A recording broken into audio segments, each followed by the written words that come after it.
はい、どうも、ミオライダ高松です。今回もね、VR 動画なので、スマートフォンから来てくれてる方は、YouTube のアプリケーションから見てください。で、字幕もね、用意してるんで、海外の人はぜひ使ってもらって、はい。ということで、チャリでね、山手線のコースを一周する、それを VR で撮っていくんで、見ていきましょう。今日の回は、代々木から新宿ですね。700メートルしかないと。一駅ずつやっていくんで、今日はこういう回です。で、スタート地点ですね。代々木の駅の、これはね、外側、山手線の。ちょっと細かいことはね、なんとなく地図で見てもらって。では、オープニングをどうぞ。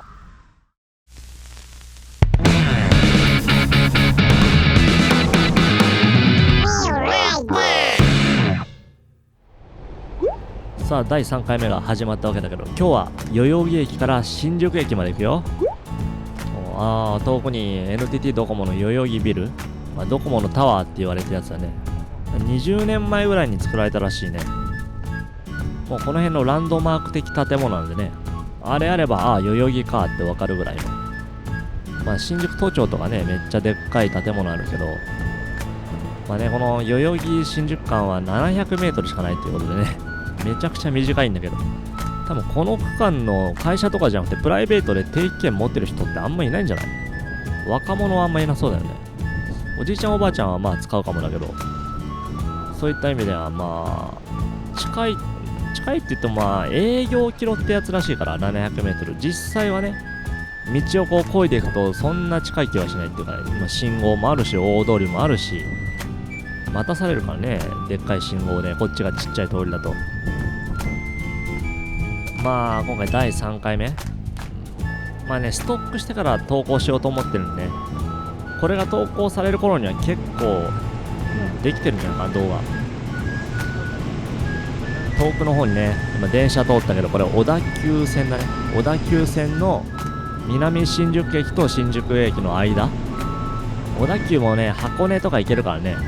ロマンスカーなんて特急なんだけど、ロマンスカーでね、箱根の温泉入りになってね、新宿からすごい便利なんで、今新宿の駅終点が新宿なんでね、小田急線がこう終着駅に向かってこう通ってると、一応ね、信号とかこういう待ってる時間はカットするんだけど、普段は、せっかく電車が通ってるんでカットせずにお送りしてます。いや、天気がいいんですよ、この初日は特に。2回に分けて撮ったんだけど、山手線一周1日目はその渋谷から日暮里まで走ったかな。渋谷から日暮里までのこの初日の、これ6月のね、初めの方かな。そう、自粛、緊急事態宣言が解除されて、よし、取りに行くぞと、もうずっとやろうと思ってたから、それがね、いろいろな影響で後回しになっちゃって、で、ようやくね、取りに行けるってことで、天気をいい日をね、選んで、今ね、編集してるね、今なんてすごい梅雨の時期なんで、なかなか行けないよね。でも撮るだけ撮っちゃったんで、でもこれ思ったけど、撮るのすごい大変だなと思ったんだけど、編集の方が大変だわ、この VR ってやつは。もう結構パソコンすぐ熱くなるし、どんな情報量を処理してんだっていうぐらい。だからあんまやる人いないから、スマートフォンでね、編集とかできないからね、多分今の現段階では。やっぱパソコンのソフト使わないと VR の編集するまでだったら、できないと思うし、だからその代わり逆に競合する人があんまいないというか、だからこそこのジャンルをちょっとね、やっていこうと。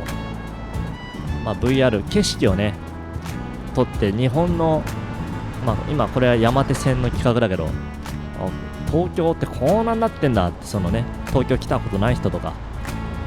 もしくは海外の人はね、日本こんなになってますかっていうのをね、ちょっと今インターネットがあるんで全世界に配信できるんで、便利な世の中で、そういうのを伝えていきたいなと。だから海外の友達とかいたらぜひ広めていただきたいんですよ。日本にまだ来てなくて、日本に興味ある人とか、これ VR なんでね、360度見渡せるんで、もうぜひぜひ見てもらって、今これが日本ですかって、すごいいいところもいっぱいあるしね。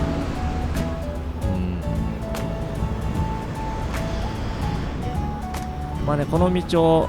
ちょっとまっすぐ行くと新宿の南口があってね、まあよくストリートミュージシャンとかがね演奏してたりとか、まあ広いんでね歩道が。でまあ今日それだけだとすぐ終わっちゃうんで、まあ、南口経由の新宿東口アルタがある方のまで行こうかなと。でこの道が甲州街道ってやつね。これまあ有名な道なんで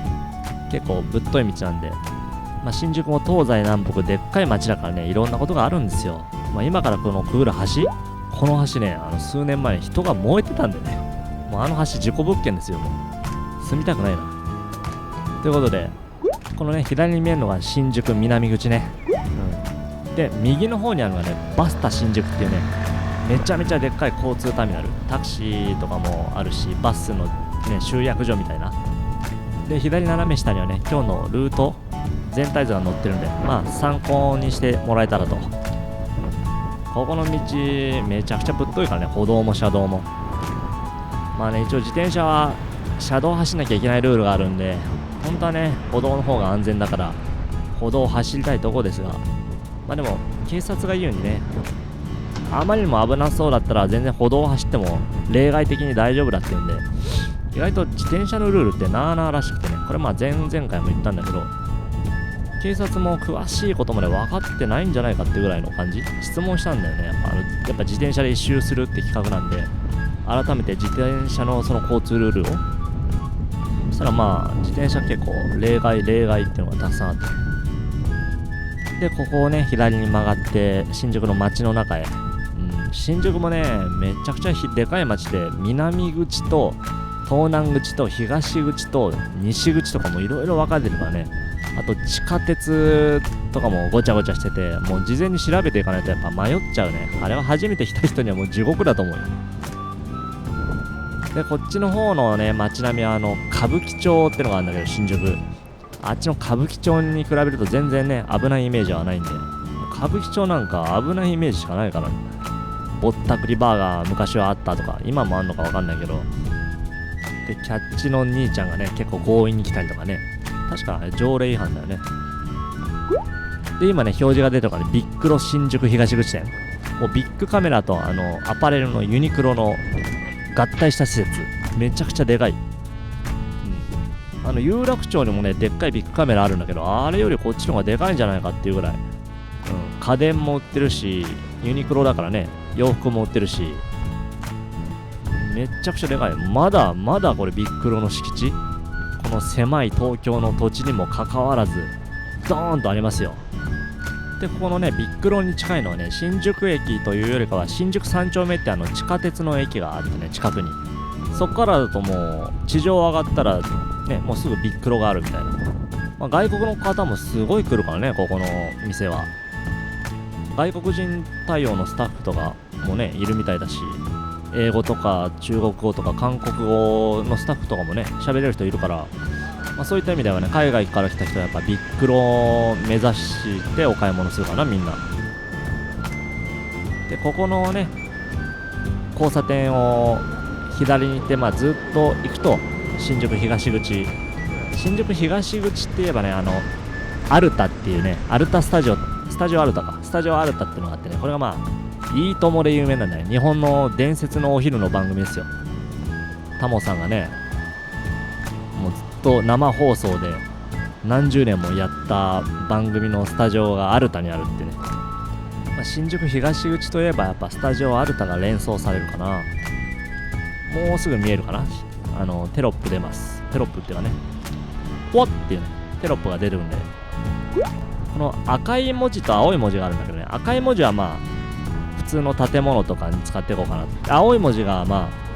駅名とか公共機関的な名称には青系の文字で、まあ、赤いのはこうスタジオアルタとか、あとはまあ何々ビルとかね、そういった時はね、今テロップがねボッて出たんだけどね、新宿駅の東口ね、こっちは。で今日はね代々木駅から新宿南口経由で、このゴールが新宿駅東口のところにようやく着いたけど、まあね電車の距離、営業キロってやつか、それだとね700メートルしかないんだけど、ももうだって新宿駅から代々木駅のホーム見えるからね、バンバン。でもやっぱ自転車で漕ぐとね、やっぱ、10分以上かかったかな。10何分か。まあでもゆっくり来たからね、これは。で、ゴール付近のね、地図も載っけてるんで、ご視聴ありがとうございました。また次回。